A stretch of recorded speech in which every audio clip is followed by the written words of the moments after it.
a world where the number of movies available is great, but many are so bad, you'll learn a new definition of hate. One man sifts and reviews through the movie sludge.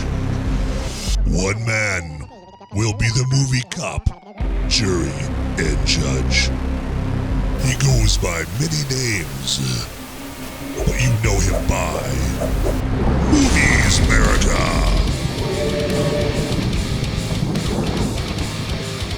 Hey, all you beautiful movie-loving people out there, live from a red carpet somewhere, surrounded by celebrities. This is the Movies Merica podcast with Van Ebert, where movie reviews meet cold brews. Van will review your favorite and maybe not so favorite movies while enjoying some ice-cold beers and saying cheers. Now let's head into the theater and join our illustrious movie reviewer du jour, who's no doubt got the beer ready to pour, Van Ebert. Hello, everyone. Hey, welcome to Movies Merica podcast. Are you ready for mystery? Are you ready for murder? Are you ready for whodunits? Yes, suspects. Intrigue is what we have for you fine folks tonight. As our review tonight will be all about the intrigue that is Death on the Nile. Ladies and gentlemen, please welcome the newlyweds, Mr. and Mrs. Simon Doyle. You must meet Hercule Poirot. My congratulations, madame. Merci. Well, he's only the greatest detective alive. I suspect you invited me for reasons other than the fun. You had something to hide. We have the Karnak all to ourselves, a chef and enough champagne to fill the Nile. Should have hidden it, shouldn't you? When you have money, no one is ever really your friend. It's too late to change events. It's time to face the consequence. Someone is dead. The crime is murder. I think the fit is about to hit the shan in this movie. Oh, yeah. Okay, so before we get into the actual review, hey, let's go ahead and take care of some crucial details, right? So, hey, just want to remind you that this podcast is on Apple Podcasts, Google Podcasts, Spotify, iHeartRadio, and many, many other platforms. I mean, you're gonna find it all over the place. It's just ubiquitous. See, that's my Harvard University word. Not that I went to Harvard, but I'm gonna use that word right there. Ubiquitous. It's everywhere. All right. And on Apple Podcasts, they will let you give it a rating. So please, please, please, please, please, please, I'm begging you. I'm on my knees. Can't see it, but I'm on my knees, and it's rather embarrassing. But give it a 5-star rating and a review. And again, the review doesn't have to be anything long. Just put on there, hey, good job, terrible job, whatever. You have to scroll down to the very bottom of all the episodes in Apple Podcasts. That's where you can give it the rating and the review. So very easy, very easy. So easy, even I can do it. Come on. And then also download the episodes as well, if you would. That'd be fantastic, all right? Also, you can find the podcast on moviesmerica.com. I'm also on that newfangled thing called social media. And I'm on Twitter and Instagram under Movies Merica. If you would like to, share anything with me for feeling generous, you want to reach out, you want to contact me, by all means, you can do it there. And you can also check out my posts that I put on Twitter and Instagram. And, just reach me out there to, let me know. It's kind of like the suggestion box, like you can tell me like, hey, you got to stop saying this word so much, because believe me, I'm always on my own butt about that. Like, stop saying this word so much or that word so much, so, give me any kind of tips or pointers or anything, any place where you'd want me to improve, or you can, shower me with praise. That's cool too. I'll accept that. Okay. All right.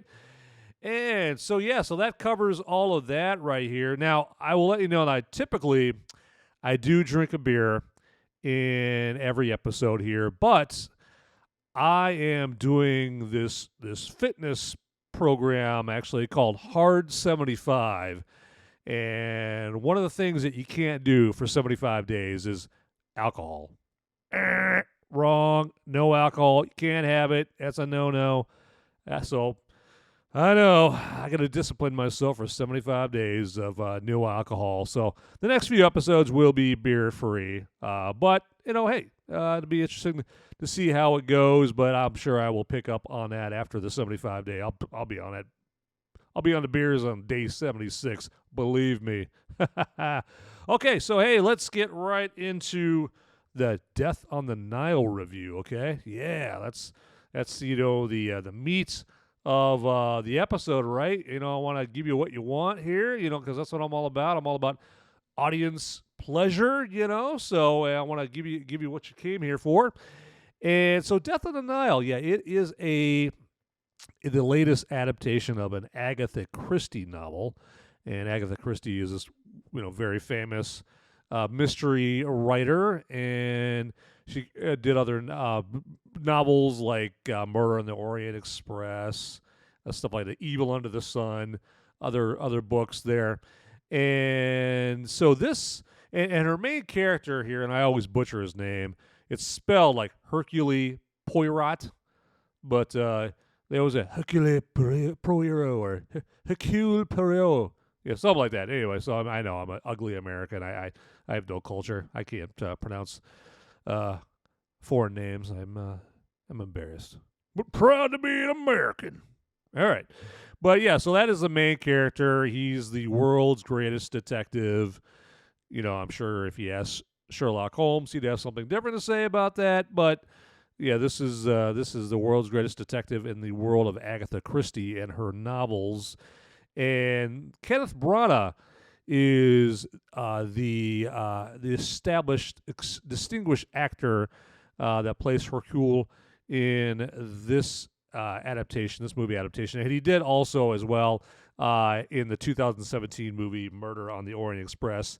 And these two movies, Murder on the Orient Express and then this movie, Death on the Nile, were both directed by Kenneth Branagh. And he's no stranger to directing movies. He directed plenty of movies there.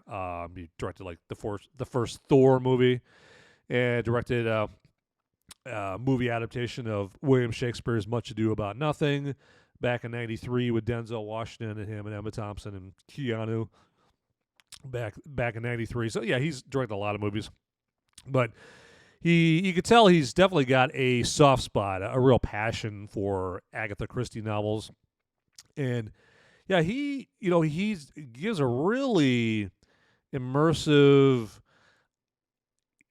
personable performance as Hercule Poirot in these two movies here. I mean, it's like you can tell he really. I mean, he's like he practiced in front of a mirror. He perfected the accent, and I always thought for the longest time he was French. Well, he's Belgian. Is the character? He's Belgian, not French.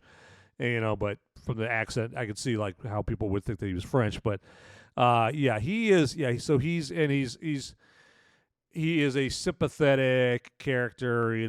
Like a true, down to earth, but very thorough, very intensive. Character, because you have to be the world's greatest detective, right? I mean, you can't, nothing gets by him, nothing escapes his gaze, and he basically notices every detail out there, stuff that you or I would miss, all the time, right? So, but yeah, so I'm not a reader of Agatha Christie, but I do appreciate a good murder mystery movie. I mean, of course, just like anybody else, and yeah, I mean, it's one thing that I back to Kenneth Branagh is I noticed with his accent with that character, I was really craving some subtitles. I'll be honest with you. I don't know, maybe I need to turn up my hearing aid to like plus 217. I don't know, but yeah, I just some of the stuff that I could not understand. It's kind of like when I watch a Christopher Nolan movie, because Christopher Nolan movies, they're infamous for the dialogue, not being able to be heard, it being very inaudible. And Christopher Nolan, the guy, of course, did the Dark Knight trilogy and Tenet and Inception and all those movies.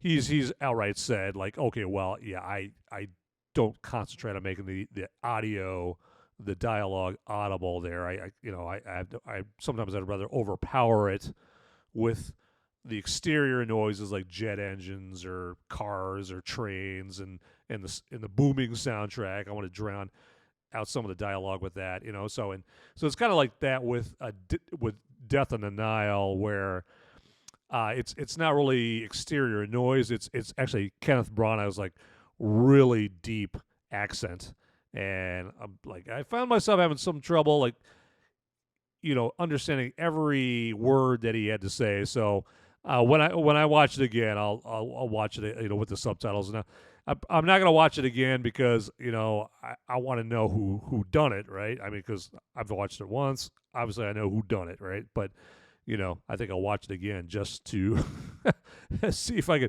understand understand all the syllables coming out of Kenneth Branagh's mouth, because I'll have the cheat sheet known as subtitles when I watch it. But yeah, so it's a good movie. It's so just to kind of give you an idea about the plot, so it has to do. It starts off with kind of a love triangle. There, you got Gal Gadot and Armie Hammer, and then this newcomer in this movie that I've never seen in any other movies. Her name is Emma Mackey. The movie kind of starts off with a lover's betrayal, and Gal Gadot and Armie Hammer are getting married. They're getting married down in Egypt on the Nile, of course, hence the name of the movie. And there's some bad blood between Gal Gadot's heiress character and a lot of the guests at the wedding, particularly one character. And when you watch the movie, you'll know which character that is. But all the people on the river Nile with Gal Gadot and Armie Hammer, they all seem to have motivations, for murder, but one in particular stands out, and you'll know who I'm talking about when you watch the movie here. So I mean, it takes place with, there's the wedding, the rehearsal dinner and the wedding partying, and with Gal Gadot and Armie Hammer and all their guests, and they end up on this big boat, the Karnak, just floating down the Nile, and it's just Gal Gadot. She invites Hercule Poirot, Kenneth Branagh's character, to join them on the boat because they've got some mutual friends, and she invites him because she's worried about being murdered or her new husband being murdered, and so the plot just basically floats on from there. It continues on from there, and obviously from the title of the movie, there's some death, and old Hercule Poirot has a mystery on his hands, and we've got some names in this movie. As far as the characters go, you got Annette Bening, Russell Brand. Obviously you got Kenneth Branagh, Gal Gadot, and Armie Hammer. So you've got one newcomer, and I already mentioned her already, is Emma Mackey as Jacqueline de Belfort, and her, I mean, she is a up and coming actress on the scene, I think. I mean, because she did not with just her looks, because she is extremely beautiful, but just with the underlying sinister kind of intensity in her character. Like, she could snap at any minute. She just kind of had that vibe about her character, and made her character very intriguing. And for all the people that are screaming about like Lady Gaga not getting nominated for an Oscar for House of Gucci, well,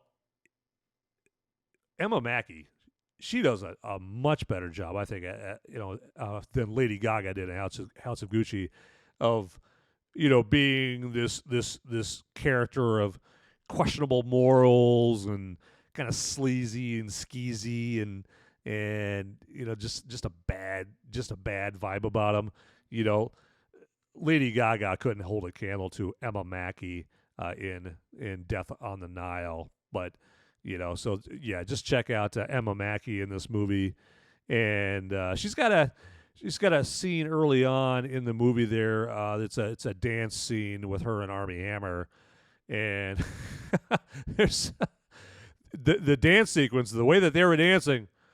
I'm like, whoa, okay, I did not see this coming in a what I thought was kind of like a snooty kind of uptight murder mystery movie there, but hey, I didn't mind it. But it's it did. Kenneth Branagh wanted to add some steam to this movie, and yeah, for a second there I was kind of wondering, like, I had to double check, like, is this an R-rated movie?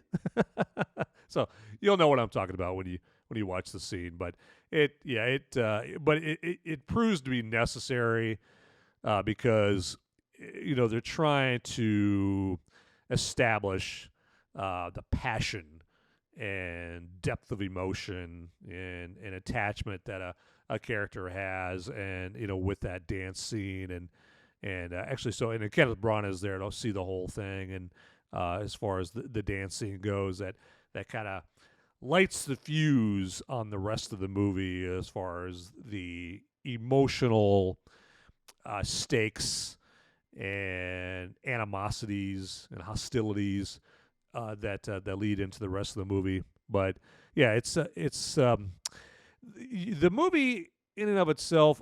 It's not one where you're going to remember it for very long, if at all, after you leave.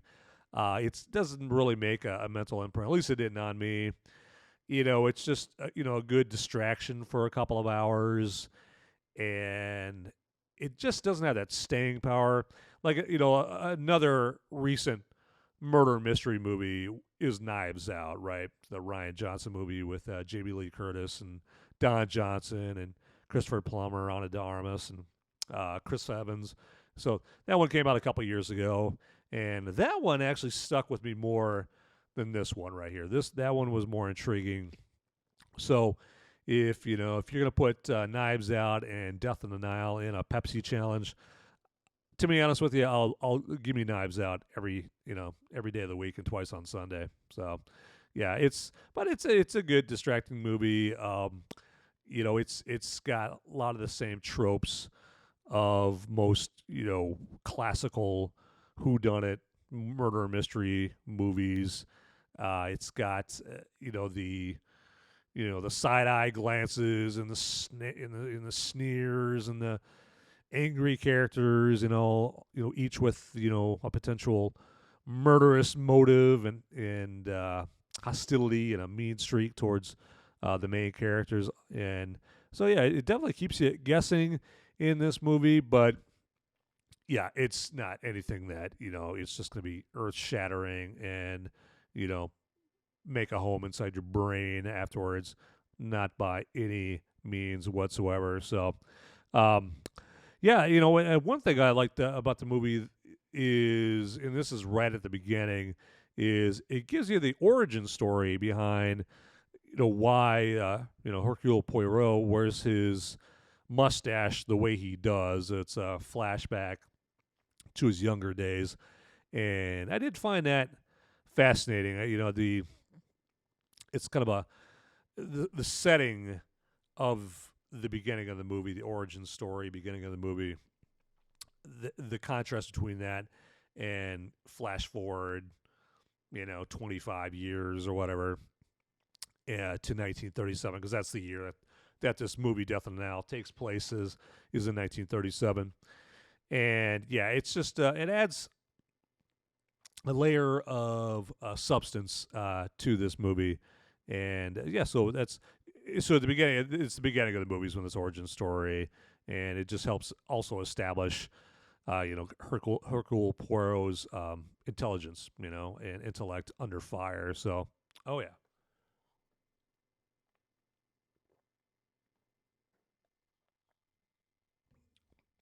Got to stay hydrated during this podcast. Got to do it. Hey, I don't make the rules. You just got to do it, right? So yeah, it's the music to this movie. It's one thing I took notice of. I thought for sure that this soundtrack, when I heard it, it kind of had kind of the deep baritone, bassy kind of overtures, like not like Hans Zimmer. Hans Zimmer is like a whole nother world as far as like deep, rich, substance as far as bass goes. That's Hans Zimmer. But this movie had just kind of like big, not thunderous bass, but kind of a deeper, very mysterious, robust bass sound to it there. And I thought for sure it was like Stephen Price as the composer. Stephen Price did the music for Gravity. There was Sandra Bullock and George Clooney. And that was a revolutionary soundtrack. He also did the soundtrack to the Brad Pitt movie Fury, about Brad Pitt being a tank driver in World War II. And this soundtrack sounded a lot like Stephen Price's work in those movies there. But actually, it's a guy named Patrick Doyle that did the soundtrack. And I looked him up on IMDb. He hasn't really done much as far as soundtracks on movies. The only movie he's done a soundtrack for that I recognized was Kenneth Branagh's Much Ado About Nothing movie that he did way back in 1993. But the score is definitely very good for this movie. It befits the murder mystery style of this movie, the genre of this movie, and I did take note. But yeah, this movie, it does have.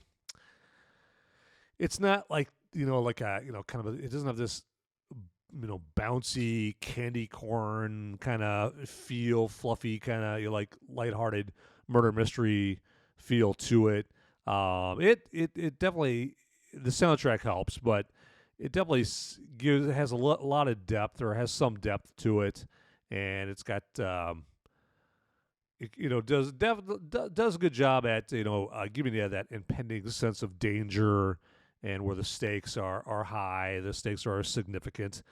And now one thing I'll notice, I'll let you know, is Death on the Nile, of course, means that most of the movie is set in Egypt, and I've got kind of mixed feelings on how they portrayed Egypt, because you could tell some of the scenes, some of the scenery there in Egypt that they have in the movie is just clearly fake. I mean, and I know everyone comes in this movie and you're like, okay, well, yeah, obviously, it's fake. But what I'm talking about is, but how well do they do at hiding the fact that it's fake? And they could have done a better job at the CGI in this movie. And, I think they kind of, they kind of half-assed it, kind of phoned it in as far as the scenery effects. But, but also the other part of me is like, I do like that they did create kind of this fantastical version of this, of this pyramids and the Sphinx and, the Nile, and, showing all the, the crocodiles and all the danger that lurks, the cobras and the fantastical nature of it was kind of intriguing. So it did kind of fit the movie. But yeah, just from a pure technical standpoint, the Egypt scenery, the CGI that they used for that, it could use some improvement, but it's just, and that is what it is. So yeah, I would definitely check it out. I mean, it's not a great movie. It's a good movie. This is not a movie I'm going to tell you to go rush out to the theater and go see. You can wait till it comes out on streaming. Yeah, it's that kind of movie. You can wait. And apparently a lot of people felt the same way, because it didn't do that hot at the box office. I think Murder on the Orient Express, the first Agatha Christie movie that Kenneth Branagh directed back in 2017. I think that opened up to like 25-something million in its opening weekend. This one opened up in 12.5. Now, obviously, taking into consideration, COVID-19 and probably the fact that it's Super Bowl weekend plus Valentine's Day didn't really help it. Well, Valentine's Day should have helped it, but you got Super Bowl weekend, and Super Bowl weekend is notoriously terrible for box office. And so yeah, it didn't. Not a whole lot of people went and saw this movie, but it's it'll get it probably a better following on streaming there. So, and it's a good kind of date movie, if you want to Netflix and chill, or just basically just camp out on the couch, with your significant other, and it's a good couples movie. So yeah, take it for what it is, right? So, but yeah. So well, hey, I'm gonna wrap it up here with the Death on the Nile review. Hopefully this helped you out as far as, hey, do I want to watch this movie? Do I not? I don't know. Hopefully it cleared that right up, and you've made your decision as far as whether you're going to see this Kenneth Branagh movie or not. But yep, as always, I want to remind you that this podcast is on Apple Podcasts, Google Podcasts, Spotify. It's here, it's there. It's on a lot of platforms. I'm on Instagram and Twitter under Movies Merica again. And all right, well, hey, let's wrap it up here before anybody gets murdered on this Movies Merica boat. All right? Okay. Everyone have a great one. Bye. Hey guys, don't leave the video quite yet. Okay, I've got the popo. They're coming after me, and I don't have much time to tell you, but you need to like and subscribe this video right here, down below. It's right down there. It's just waiting. It's waiting for you down there, okay? And make sure you watch these videos over here too. You'll be doing me a big favor. I'll be in handcuffs pretty soon. All right. Thanks for watching.